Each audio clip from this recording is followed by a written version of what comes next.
Hey guys, thank you for joining me again for another episode of Missing the Missing. It's been a long time again, so I do apologise, but hopefully you'll enjoy this video, so let's get straight into it. In this video we're going to be talking about Unique Harris. Those of you who followed the case previously might be wondering why we're going to be talking about this case today, given that in 2018 there was quite a significant update. However, we'll talk some more about that later on in the final words section.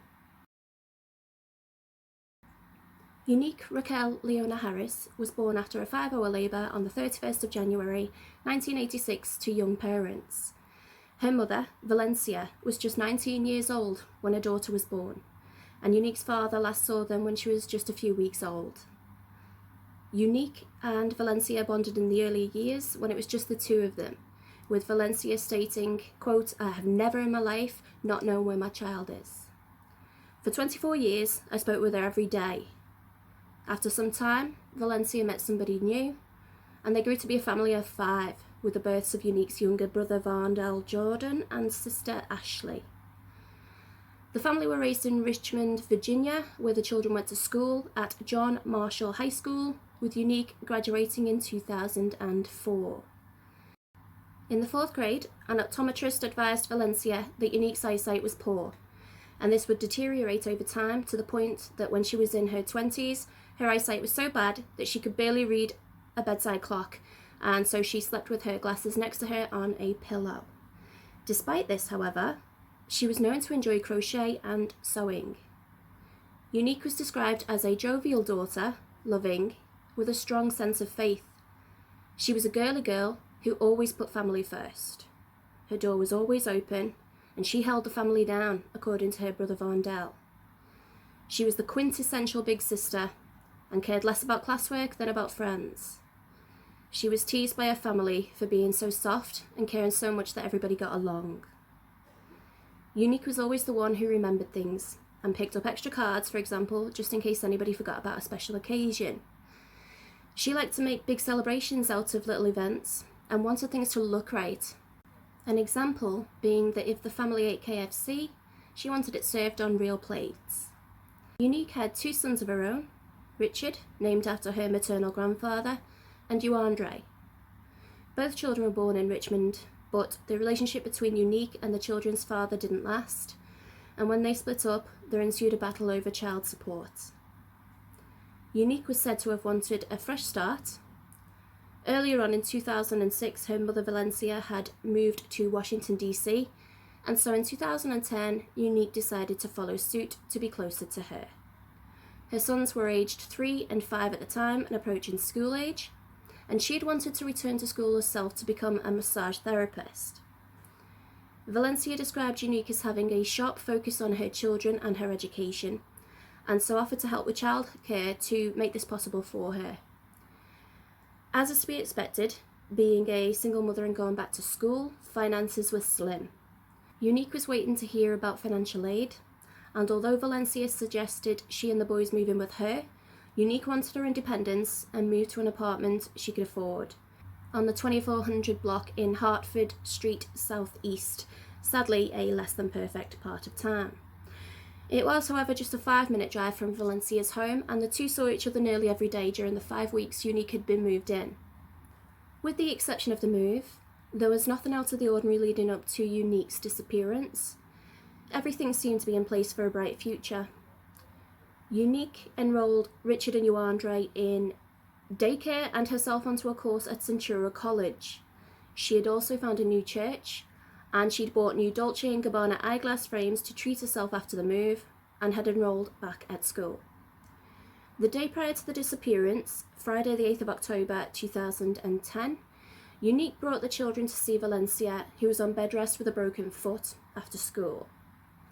Unique's maternal grandfather Richard was visiting. He cut the boys' hair while mother and daughter conversed. Richard then drove Unique and the children home and waited until they got safely inside, as was his habit. There was nothing to suggest anything untoward was going on. Unique has no history of drug abuse, and she didn't drink alcohol. She wasn't known to have depression or other health issues, and there were no problems within her family at the time she disappeared. However, I know one source claims she does have a learning disability, but I can't find any further information on this, so I can't really account for its accuracy. Unique was 24 years old at the time of her disappearance and is described as an African-American female with a light complexion, 5'7" to 5'10" inches tall, or 67 to 70 inches tall, though one source has her height listed as 60 inches, which is 5 foot, but I think that is wrong. Unique is described as weighing approximately 120 to 130 pounds.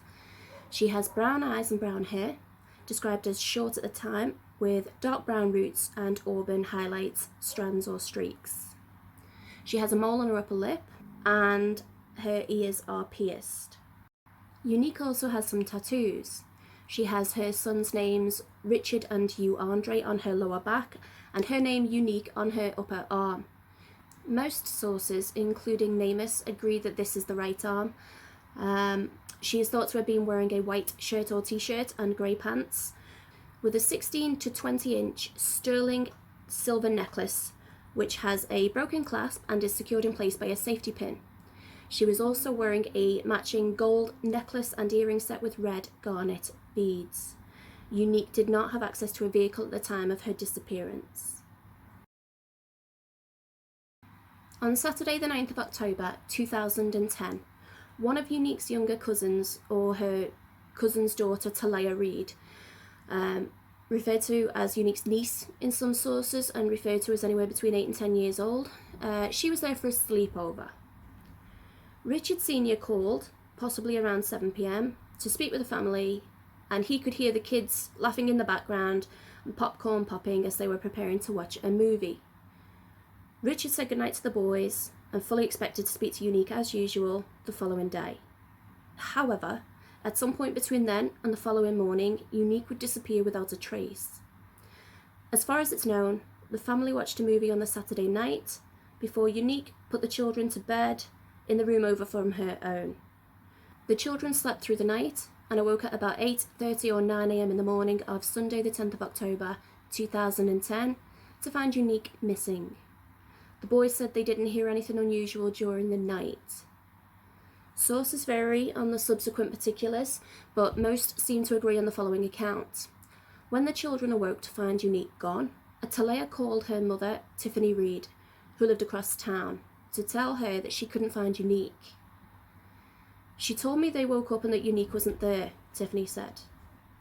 Although Tiffany hadn't spoken to Unique since the day before and didn't know where she was, she didn't concern herself too much at the time and told her daughter to calm down, that she probably just walked to the corner store. She did, however, call Unique's cell phone, but it rang out. Tiffany kept in contact with Talia throughout the day, convinced that Unique would be back by the time she was due to collect her daughter at 3 p.m. that day. But when that time rolled around, Unique still wasn't home and no one had heard from her. At some point between 3 and 4 p.m, Tiffany called Valencia to ask if she knew where Unique was, but she didn't. There is one differing report which states that Talia waited for a few hours before contacting her mother, who then called Valencia and asked her to check on the kids. Either way, it wasn't until much later in the afternoon, on the Sunday, that the alarm was raised, and accounts converge at the point where Richard Sr., Unique's grandfather, then went to check on her apartment and the children.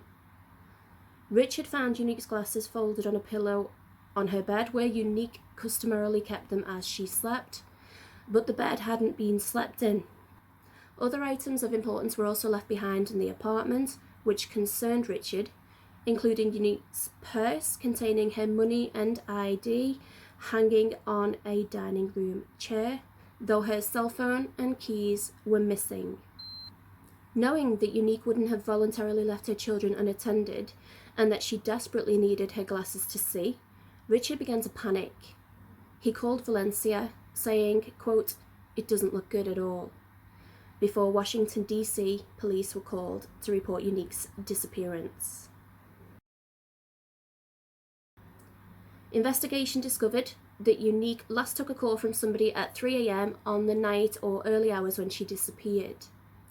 It has not been released who made the call, and we don't know why. but this would set the possible time frame for her disappearance at between 3 and 8:30 a.m. when the children awoke. Although the boys said they didn't hear anything unusual during the night, Talia thought she could have heard a man's voice, but she wasn't sure, as it may have been the TV, or perhaps less likely given the time, the apartment next door.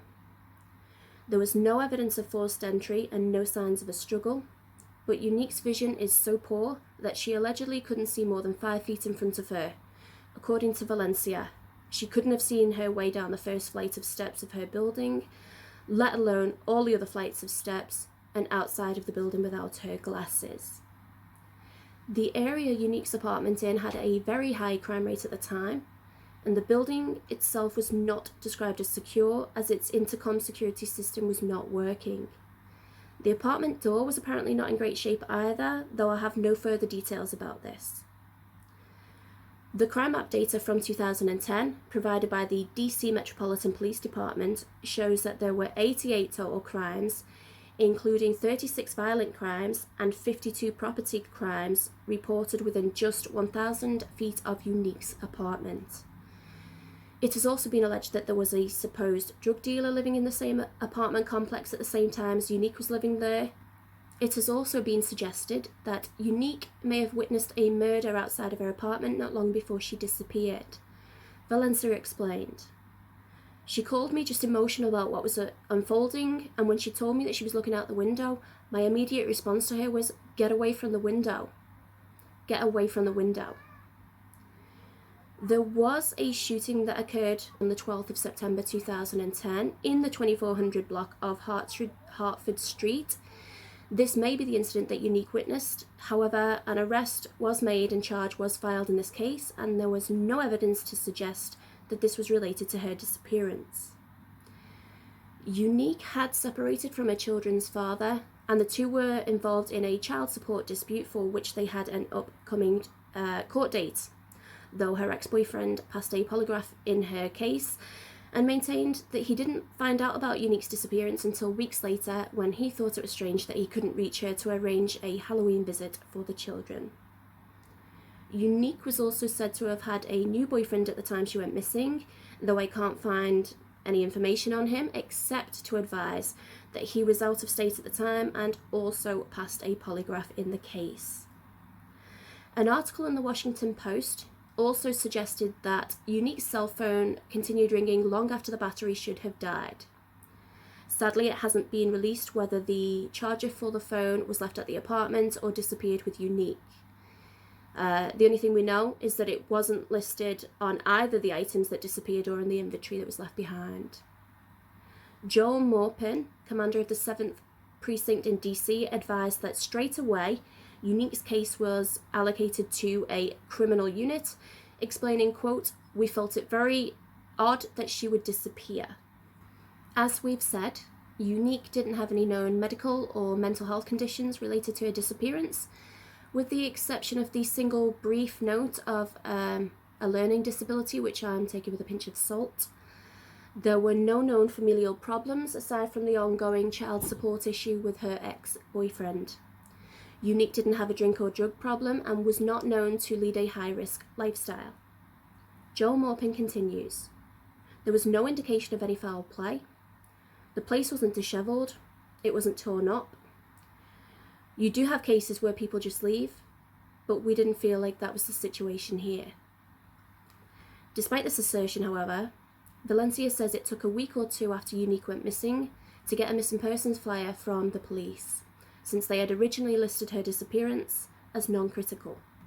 The police definition of a critical missing persons case is any person under the age of 15 or over the age of 65, or anyone that is mentally incapacitated or who presents an imminent danger to himself, themselves, or others. Valencia sometimes doubts that the police are doing everything they can, noting that since the start of Unique's case, there have been 7 different detectives investigating. Now, however, DC Metropolitan Police are investigating Unique's case with the same resources as a homicide case, with homicide detectives and 2 investigators working at the same time to solve the case. The police searched Unique's apartment, canvassed the neighbourhood, and searched hospitals and law enforcement records on top of speaking with her boyfriend and ex-boyfriend, but found no evidence of foul play. As we've said, there was no evidence of forced entry, though this doesn't necessarily discount the theory of abduction. Items of note left behind at the apartment were her jacket, her purse containing money and ID, as well as her much-needed glasses. We know that Unique had bought new glasses to coincide with the move to DC, but we don't know what happened to her old pair, whether she got rid of them or whether she kept them around as spares. If so, we don't know if they were found at the apartment or not. Her bed had not been slept in or had been made already. We know Unique didn't have access to a car at the time of her disappearance, but her apartment keys and those of her mother's, which may have been on the same keyring, and her cell phone disappeared with her. It has been discovered that the last phone call Unique received was timed at 3 a.m. on the day she disappeared, the 10th of October 2010. It has not been released who the call was from, and if cell site analysis has been conducted on the phone. According to an interview with Valencia, conducted by the Vanished podcast, the police have some information from phone records, but further information was not forthcoming. Valencia has been stoic in raising awareness of her daughter's case, doing many interviews, continuing to hand out flyers, organising vigils and taking to social media to share posts about Unique's case. She has also placed all of Unique's possessions into a storage facility, not wanting to dispose of anything that could either remind her of her daughter or potentially contain DNA evidence. To date, Valencia and the Harris family have organised 13 prayer vigils every few months in Unique's neighbourhood and have conducted various other advocacy events in her name. Sadly, however, when it comes to national media, there appeared to have been some hesitation in getting Unique's story out, which many believe to have been due to a race issue. Valencia also doesn't like it when people refer to the date as the anniversary, because it sounds like something to celebrate. Early into the investigation, police put Valencia in touch with the Black and Missing Foundation, who provide resources to families of missing persons of colour, who make up a staggering percentage of those missing in the US alone. In October 2014, Valencia advised that some people wouldn't even take the flyers she was handing out. So there is some speculation that there are community tensions and that maybe the local community know more than they are willing to share for whatever reason. A new person now occupies Unique's old apartment, and Unique's children, Richard and Yuandre, now live back in Richmond with their father, but they do maintain the relationship with Valencia, staying with her for one weekend a month. Between 2014 and 2015, Kelsey March spent a year working with Valencia Harris to produce a documentary called Non-Critical, to raise the profile of missing individuals of minorities who generally receive less media attention. The documentary has won countless awards in film festivals in both the US and internationally, as far away as France. In 2018, the Harris family were notified of 3 sets of adult female remains that had been found in the southeast area. After months of DNA analysis, however, and a nerve-wracking wait, the women were identified as Jewel King, Verdell Jefferson, and Dorothy Butts, all aged in their 40s and all of whom were last seen in 2006. On the 17th of September 2018, Valencia Harris posted a significant update on her social media and GoFundMe page regarding Unique's case, insinuating that evidence had been uncovered to support the theory that Unique had passed away. Though as recently as this week, Valencia is still posting that she is still looking for Unique, and there have been no updates on the original post since then. I'll go into some more detail on this in the final words section. The first theory discusses the possibility that Unique went missing of her own accord, either to begin a new life or potentially end her life. There is nothing to support either theory, however, and much that goes against either being a possibility. Anybody who knew Unique maintained that she would never willingly leave her children, least of all during the middle of the night, and even less so when she was hosting her young niece or cousin Talaya and hadn't made arrangements for their care. By all accounts, it was a typical evening and the family had been watching a film. there was nothing to suggest that Unique was planning to leave. Unique had already made the move that would enable her to begin a new life when she moved to DC weeks before with her children. It makes no sense for her to up sticks and leave again, and if this was her intention, why not leave her children with their father back in Richmond or even with her mother Valencia? Also, being so new to the area, she would be unlikely to have had any connections who would help her leave her life behind, and she wouldn't have a great deal of local knowledge to assist with that decision either. In order to effectively lead her new life, she would need her glasses, and having recently purchased expensive frames, you would expect that she would take these with her. She also didn't take her purse, which contained her cash. Even if she didn't want to take her ID, she could have made use of hard cash without being traced. She also left her jacket behind, and it was in the middle of the night when she disappeared. She had begun going to a new church and had enrolled her children in daycare, as well as applying to go back to school herself, something which she would be unlikely to do if she was intending to disappear, especially given that the financial situation was so tight. Police also note that there's no evidence that suggests Unique Harris voluntarily left her home, and believe that whoever is responsible for Unique's disappearance was likely known to her. Again, there was nothing going on in her life or family that would hint at her wanting to leave of her own accord. The fact that her keys and phone are missing insinuates that even if she had left of her own accord, she intended on returning or being in contact, which she sadly never has been since then. Unique didn't have access to a vehicle either at the time of her disappearance, which we know. If Unique had indeed witnessed an incident, then is it plausible that she would have left the relative safety of her apartment in the middle of the night? However, if we are to believe that she did in fact witness a murder, would this be enough to scare her into leaving the area? Maybe. But then again, would she leave her children alone in the middle of the night? The next theory relates to the possibility that Unique was abducted, either for trafficking or reasons of foul play. Picking up where we left off with the previous theory, if Unique did indeed witness a murder, and was in fact looking out of her window when it occurred, then it may be feasible that those involved could have seen her, maybe watched her and identified where she lived. They could have known she had children at the address, which could be, for lack of a better term, a good bargaining tool to make her leave willingly with somebody. However, the time of night is peculiar. It may have been easier to approach Unique when the children were at daycare, when they could be sure that she was alone. It is possible that the last known call Unique received may have had something to do with her disappearance. Potentially it could have been made by the perpetrator of whatever happened to her. It's not impossible or even improbable to believe that Unique may have met someone, made friends, or even just caught somebody's eye in the weeks that she'd lived in DC.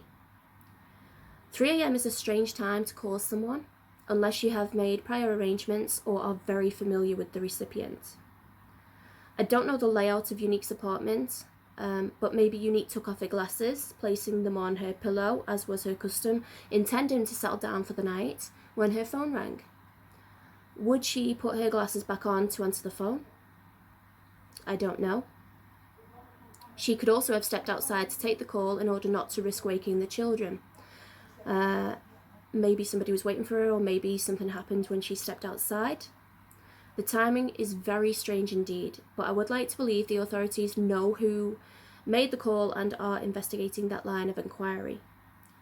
Valencia noted on the interview with the Vanished podcast, as we've said, that the police have some information from the phone. Potentially this is a viable lead which hasn't been able to be cleared, which might make sense as to why they are so tight-lipped about it. As we've mentioned, Unique would probably be unlikely to answer her door in the middle of the night unless she was expecting somebody, especially if she had witnessed a murder some time prior. Authorities have declared it possible that Unique was abducted from the apartment while the children slept. Talea did report that she had heard a man's voice during the early hours, but this has never been able to be corroborated. Some suggestions, as we've said, were that it may have been the apartment next door or the television. I doubt it was the next apartment, as it was quite late. I've not heard an exact time. Potentially, if it was just after they'd gone to bed, that it may have been a reasonable time of night. It's also possible that the TV was left on after the movie. Unique maybe didn't have a chance to turn it off after the kids went to bed. Maybe Unique was having some personal time and unwinding for a little bit with the TV still on, who knows. It's not been noted whether the TV was still on the following morning or when Richard went to check on the apartment. I also don't know who lived in the apartment next door or anything about them. We also don't know if the neighbours claimed to hear anything that night, but we do know that the police canvassed the area and no viable leads came from this. Given the reluctance of some residents to take the flyers, it may be, however, that some people are afraid to speak out. It would also be interesting to know if Unique's front door was locked or not. We know that the intercom system was inoperable at the time, meaning the complex was insecure, and there was talk that her apartment door was not in great state. But does that mean that the door didn't lock? I don't know. Valencia Harris has been vocal in her belief that her daughter was abducted from her apartment, saying, "I think she went outside to meet the person that called her at 3 a.m. and they abducted and murdered her." She expands, "I think somebody saw her and they watched her for maybe those whole 5 weeks that she was here. And when they felt they had an opportunity, they took it."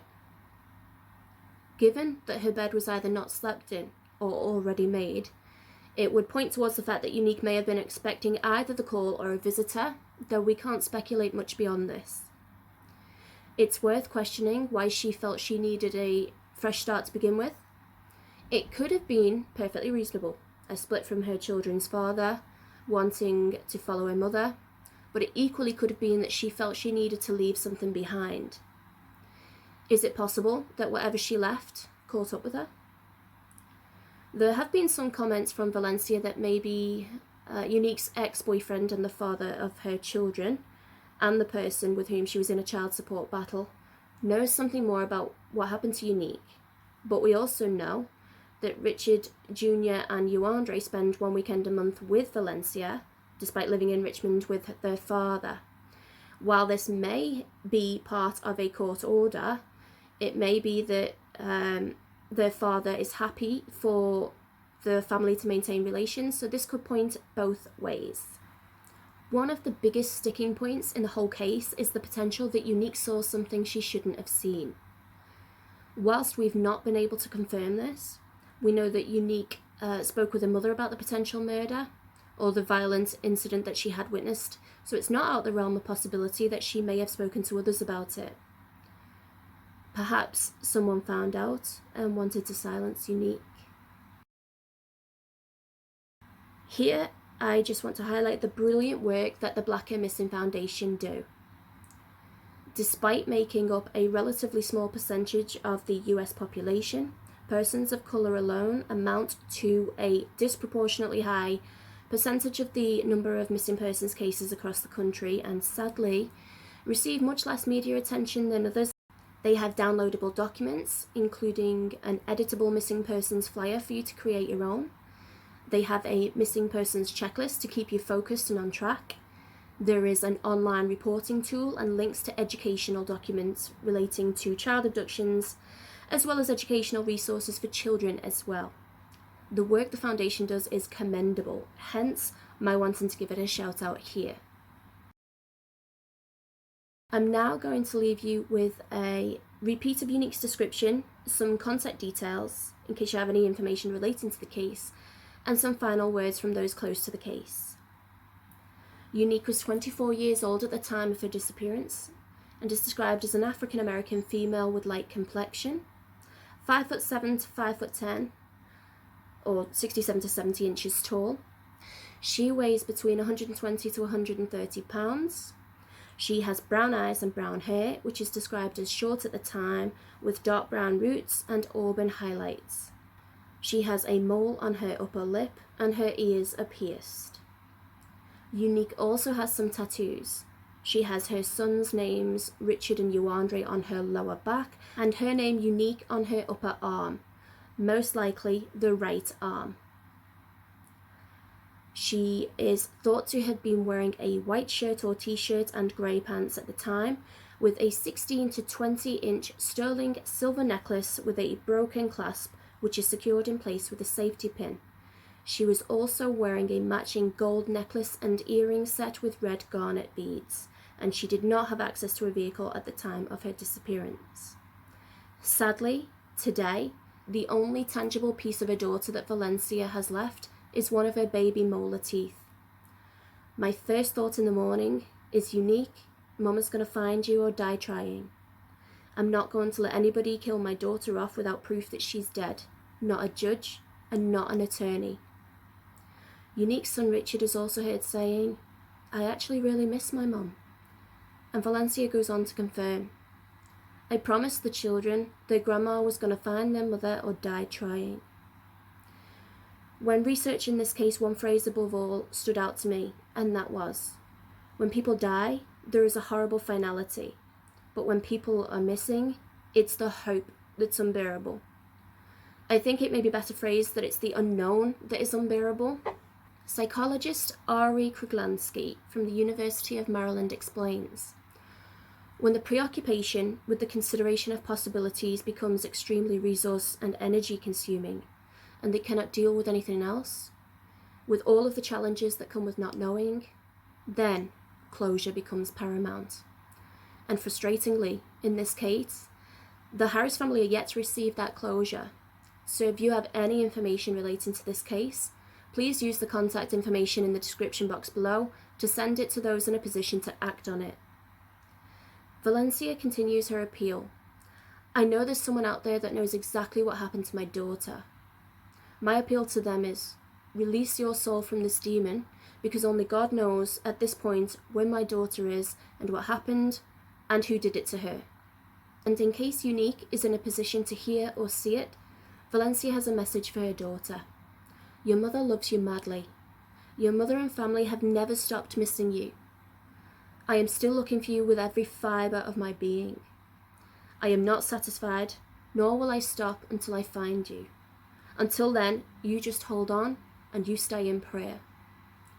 Valencia Harris also has a GoFundMe account to assist with funds much needed to continue the search for Unique, though, in the interest of transparency, on the 17th of September 2018 there was quite a significant update posted by Valencia, which reads, It is with my most heartbroken, deepest and saddest regret that I inform Unique's most loving supporters, followers, partners and donors of her demise. Unfortunately, this almost 8-year journey to find Unique alive has come to these findings in her missing persons case investigation, that Unique's more likely than not deceased. And now I must memorialise my baby girl. God knows, I never wanted to have to inform all of you that I've been remarkably loving throughout this whole ordeal of this news. My apologies for this not being a happier ending. I've been fighting so hard to bring you all good news in the end. However, it appears that I cannot make that happen with the evidence we've compiled in Unique's case. I hope all of Unique's supporters know I did my very best to find her alive and bring her home to her sons and all of us. I can't give any more specific details in the case right now, as I'm sure most, if not all of you know. This war for justice is not over. As far as the judicial portion of Unique's case goes, which must now take place in our court system. But I want you all to know all of your prayers, love and support has not been in vain, because we got the murdering mongrel. Yes, we got him. I want to thank you all, with all my heart and soul, because without Team Unique Harris' selfless supporters, this would not have been possible. I will keep you all posted as we move forward to make sure this diabolical, deviant creature never does this to another parent and family.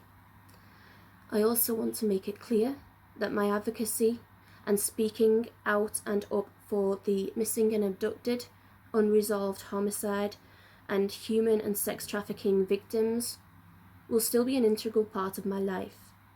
I will still fight for our voiceless victims and continue to speak to our babies in our communities and prayerfully be a part of a solution to these god-awful cases.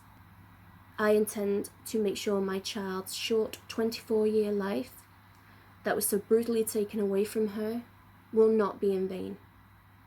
Much love and appreciation I'm sending your way. P.S. Stay tuned in for further details as the opportunities and information become available for me to share. So as I've said, I'm sure a lot of you may be wondering why I've chosen to cover Unique's case, given this update. However, there has been nothing further released regarding this update. As such, the case is still open and active, and the police are still taking tips and information, hence the reason for continuing to feature this case. Valencia continues to post to social media almost daily, maintaining that she is still looking for Unique, and with the heartfelt message posted in 2018, I firmly believe that this case, above most, has huge potential to be solved. To confirm, however, I have yet to see a police update in the case, and it is therefore my opinion that authorities are still looking for the final piece to bring their case to a prosecution phase and potentially locate Unique. I can think of no other reason for the tight lips, especially after such a significant update from Valencia. So that is why I have continued to share this case. If you have any information, as we've mentioned in the video, please use the contact details in the description box below to get it to those who can act on it. Thank you for taking some time out of your day to spend with me and listen to Unique's story. And I will see you all in the next video. Bye!